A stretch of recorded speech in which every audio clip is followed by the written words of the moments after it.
हुसैन और यजीद इस्लाम के इतिहास के दो बड़े नाम। क्यों हुई थी इनके बीच जंग? इतिहास की एक ऐसी जंग जिसको कभी भुलाया नहीं जा सकता और क्यों इस्लाम में इसे इतनी अहमियत दी जाती है। आइए जानते हैं यजीद और हुसैन के पीछे की छुपी हुई कहानी शुरू से लेकर आखिर तक। बस बने रहिएगा हमारे साथ वीडियो के एंड तक। दोस्तों, अल्लाह ने अपनी सबसे प्यारी मखलूक यानी कि हम सबको हक का रास्ता दिखाने के लिए अलग अलग वक्त पे अलग अलग नबियों को दुनिया में भेजा ताकि वो लोग इंसानों में शांति और मोहब्बत पैदा कर सके, उन्हें राह हक दिखा सके। और आखिर में अल्लाह ने अपने महबूब हजरत मोहम्मद मुस्तफा सल्लल्लाहु अलैहि वसल्लम को भेजने के बाद यह हुक्म दिया कि ये मेरा आखिरी नबी है। लेकिन दोस्तों, अल्लाह के प्यारे रसूल के इस दुनिया से पर्दा फरमा जाने के बाद अभी इस्लाम का बोलबाला हुआ ही था कि एक जालिम बादशाह ने अपनी आवाज बुलंद कर ली और कहने लगा कि कोई खुदा नहीं है और ना ही उसका कोई नबी है, ना कुरान और ना ही कोई दीन है। वो तख्त पर बैठकर शराब पीता था, जीना करता था। उसकी दौलत और लाखों की फौज के सामने तमाम मुसलमान खामोश रहते थे। लेकिन अल्लाह के रसूल के प्यारे नवासे हुसैन इब्न अली खड़े होकर ये कहने लगे कि मैं गवाह हूँ कि मेरा नाना अल्लाह का रसूल है। कुरान अल्लाह की तरफ से जमीन पर आया है ताकि गरीबी और अमीरों को मिटाया जा सके। अल्लाह के नजदीक दौलत नहीं ईमान देखा जाता है। ये सुनकर लोगों ने कहा कि यजीद के पास लाखों की फौज है, उसके पास इतना सोना है कि वो दुनिया को खरीद सकता है।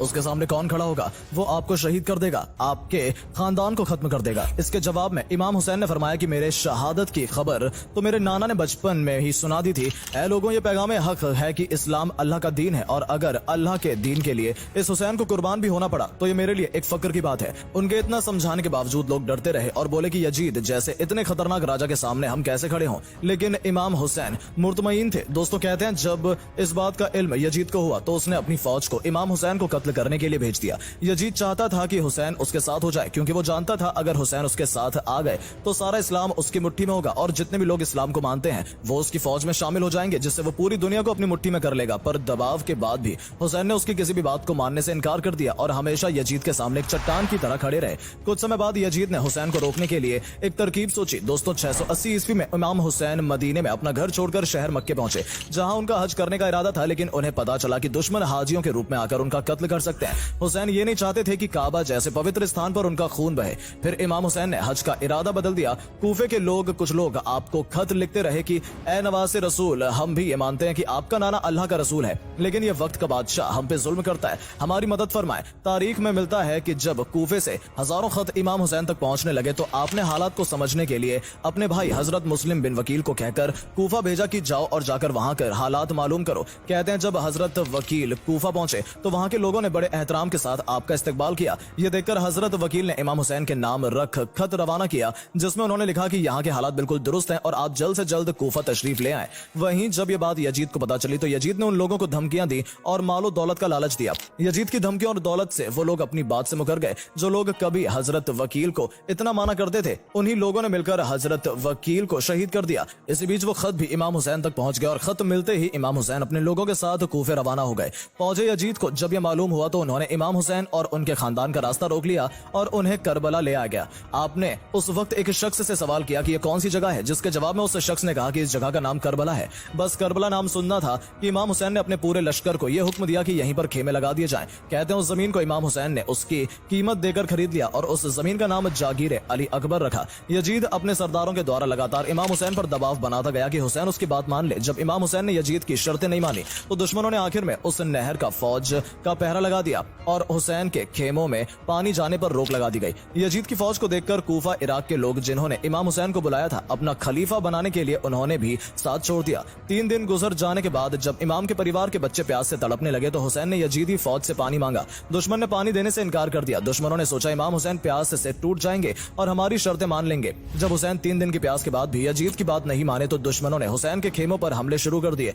इसके बाद इमाम हुसैन ने दुश्मनों से एक रात का समय मांगा और उस पूरी रात इमाम हुसैन और उसके परिवार ने अल्लाह की इबादत की और दुआ मांगते रहे कि मेरा परिवार, मेरे दोस्त चाहे शहीद हो जाए लेकिन अल्लाह का दीन इस्लाम जो नाना मोहम्मद सल्लल्लाहु अलैहि वसल्लम लेकर आए थे वो बचा रहे।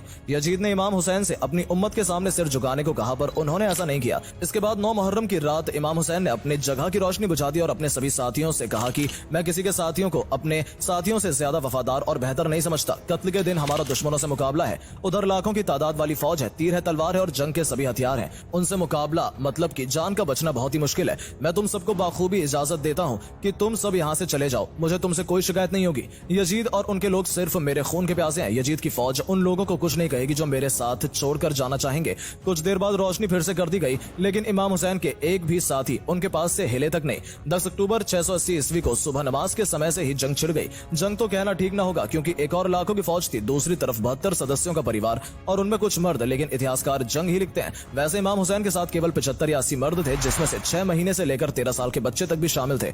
हुसैन ने फौज से मुखातिब होकर कहा कि अगर तुम्हारी नजर हुसैन गुनहगार है तो इस मासूम ने तुम्हारा क्या बिगाड़ा है? इसको अगर 2 बूंद पानी मिल जाए तो शायद इसकी जान बच जाए। उनकी इस फरियाद का फौज पर कोई असर नहीं हुआ, बल्कि यजीद तो किसी भी हालत में हुसैन को अपने अधीन करना चाहता था। यजीद ने हुरमला नाम के शख्स को हुक्म दिया कि देखता क्या है, हुसैन के बच्चे को खत्म कर दे। सिपाही ने कमान को संभाला और फिर तीर धार का तीर कमान से चला और हुसैन की गोद में अली असगर की गर्दन पर जा लगा। 6 महीने के बच्चे का वजूद ही क्या होता है, तीर गर्दन से पार होकर हुसैन के बाजू में लगा। 6 महीने के उस बच्चे ने वहीं बाप की गोद में दम तोड़ दिया। 71 शहीद हो जाने के बाद यजीद ने शिम्र नाम के शख्स से हुसैन की गर्दन को भी कटवा दिया। बताया जाता है कि जिस खंजर से इमाम हुसैन के सिर को जिस्म से जुदा किया गया, वो खंजर कूंद धार का था और ये सब उनकी बहन ज़ैनब के सामने हुआ। जब शिम्र ने उसकी गर्दन पर खंजर चलाया तो हुसैन का सिर सजदे में था, यानी नमाज की हालत में। इस्लाम की बुनियाद बचाने में करबला में 72 लोग शहीद हो गए। दोस्तों, मुसलमान मानते हैं कि हुसैन ने हर जुल्म पर सब्र करके जमाने को दिखाया कि किस तरह जुल्म को हराया जाता है। हुसैन की मौत के बाद अली की बेटी ज़ैनब ने ही बाकी बचे लोगों को संभाला था, क्योंकि मर्दों में जो हुसैन के बेटे जैनुल आबिदीन जिंदा बचे थे वो बेहद बीमार थे। यजीद ने सभी को अपना कैदी बनाकर जेल में डलवा दिया था। मुस्लिम मानते हैं कि यजीद ने अपनी सत्ता को कायम करने के लिए हुसैन पर जुल्म किए थे। इन्हीं की याद में शिया मुस्लिम मुहर्रम और मातम करते हैं और अश्क बहाते हैं। हुसैन ने कहा था, जिल्लत की जिंदगी से इज्जत की मौत बेहतर